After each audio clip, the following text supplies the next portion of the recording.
فرش التراب يضمني.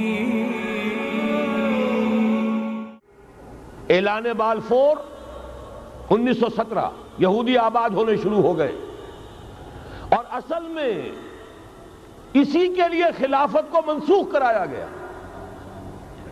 سلطان عبدالحمید، اگرچہ یہ ترکی خلافت جو ہے مرد بیمار کمزور، پھر بھی وہ مسلمانوں والا جذبہ اتنا تھا، انہیں بڑی سے بڑی رشوت پیش کی گئی تھی۔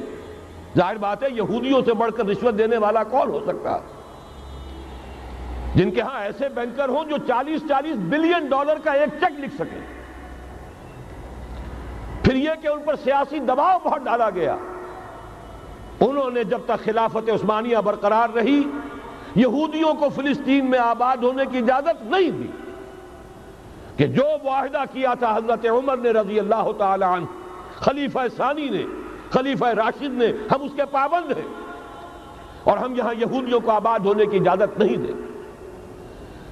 لہذا انہوں نے اس خلافت ہی کا بستر طے کرایا، اس لیے کہ نہ رہے بانس نہ بجے بانسری، نہ مسلمانوں کی وحدت ملی کی کوئی علامت دنیا میں باقی رہے، اور نہ مسلمان کسی مسئلے پر جمع ہو کر کوئی موقف اختیار کر سکے۔ اعلان بالفور کے نتیجے میں آباد کاری شروع ہوئی۔ 1948 میں اسرائیل قائم ہو گیا، معجزہ ہو گیا۔ 1967 میں اس کی توسیع ہو گئی۔ اس میں ایک بات اور بھی عرض کر دوں، یہ سارا کس طور سے ہوا ہے کام؟ آپ نے زائنزم کا نام تو سنا ہے، صہیونی تحریک۔ خود اس کا جو بابا آدم تھا، آرڈر آف الومیناٹی، 1776 یکم مئی یہ نظام قائم کیا وائساپ نے، اور اس نظام کے تحت فری میسنری اور lodges of the great Orient قائم کیے گئے۔ یہ سارا ہتھ کنڈا وہ ابلیسی نظام، اس کی تفصیل ایک کینیڈین آتھر نے لکھی ہے کتاب میں، پاونز ان دی گیم، کہ یہ سارا دھندا ایک شیطانی چکر ہے، ابلیسی چال ہے، اور اس کے ذریعے سے اسرائیل قائم ہوا، اور اس کی توسیع بھی ہوئی 1967 میں۔ اب یہاں تک پہنچنے کے بعد ان کے پیش نظر بقیہ دنیا کی تسخیر اور اسے فتح کرنے کا معاملہ ہے، اور سب سے بڑھ کر اسلام کی بیخکنی اور اس کا راستہ روکنا، یہ ان کے پیش نظر ہے۔ یریدون لیطفئوا نور اللہ بافواہہم۔ صورت اس وقت کیا ہے؟ یورپ اور امریکہ سے آپ مشرق کی طرف آئیے، پہلے عالم عرب ہے، عرب مسلم ورلڈ۔ مجھے یہ کہتے ہوئے سخت دکھ ہو رہا ہے، پورا عالم عرب وہ فتح کر چکے ہیں۔ وہ عرب ممالک کے جو اسرائیل کے ساتھ کسی میز پر بیٹھ کر گفتگو کرنے کو تیار نہیں تھے، آپ دیکھ رہے ہیں کہ لائن لگ گئی۔ کبھی صرف انور سادات نے ریکگنائز کیا تھا، پوری دنیا میں شور مچا تھا، اس پر لعنت ملامت ہوئی تھی۔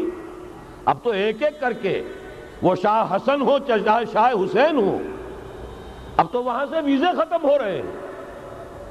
سعودی عرب اور امارات، انہوں نے جو کچھ کاروباری بندشیں لگائی ہوئی تھی وہ ختم کر دی گئی، ان میں نرمی پیدا کر دی گئی۔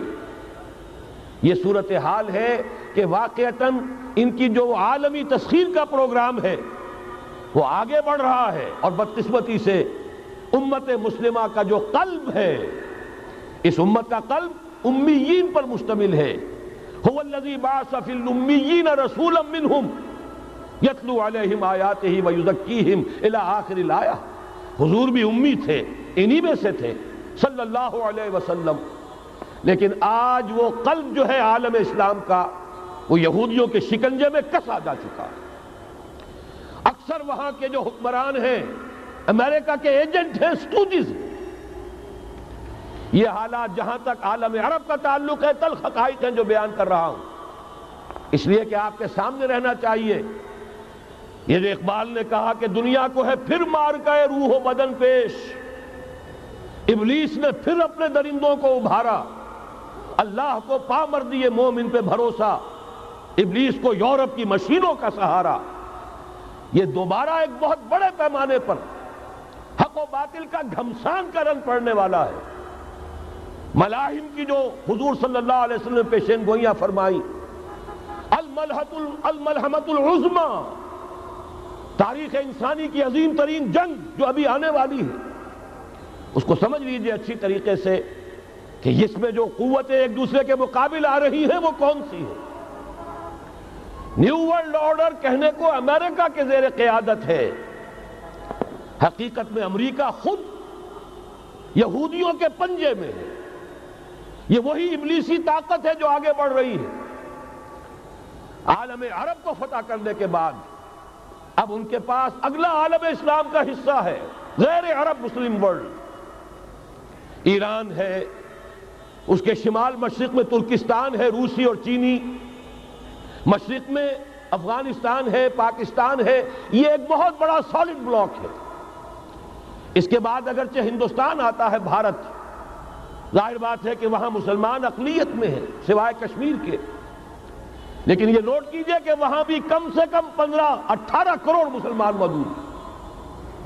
آج بھی دنیا کا سب سے بڑا ملک جس میں مسلمانوں کی تعداد اور جن کی نفری سب سے بڑھ کر ہے وہ بھارت ہے۔ اس کے بعد پھر انڈونیشیا، ملائیشیا ہے، اس سے آگے ہے پھر فار ایسٹ، ابھی انہیں فتح کرنا ہے۔ نیو ورلڈ آرڈر کا یوں سمجھئے کہ ابھی یہ ہارڈ نٹ ٹو کریک، ابھی ایک لوہے کا چنا ہے چائنا کی شکل میں موجود۔ اور مجھے یاد آ رہا ہے ڈی گال کے الفاظ بہت سے لوگوں نے سنے ہوں گے، اس نے کہا تھا کہ ہم نے خام خواہ روس کو اپنا دشمن بنا لیا ہے، وہ تو ہمارا بھائی ہے، وائٹ ریسس، وہ تو بنیادی طور پر یورپین قوم ہے۔ Beware of the yellow masses of the east, تمہیں گھبرانا چاہیے، تمہیں خبر لینی چاہیے، وہ مشرق بعید کے جو زرد رو لوگ ہیں، China, Indo China, Japan, yellow races. ابھی اس نیو ورلڈ آرڈر کے لیے جو فتح عالم اور تسخیر عالم کا پروگرام ہے، اس میں پہلے غیر عرب مسلمان دنیا اور پھر یہ فار ایسٹ کا خاص طور پر یلو ماسز، یہ ہے کہ جنہیں ابھی انہیں ٹیکل کرنا ہے۔ اور اسی لیے میں عرض کرنا چاہتا ہوں، حقائق ہمارے سامنے رہنا چاہیے۔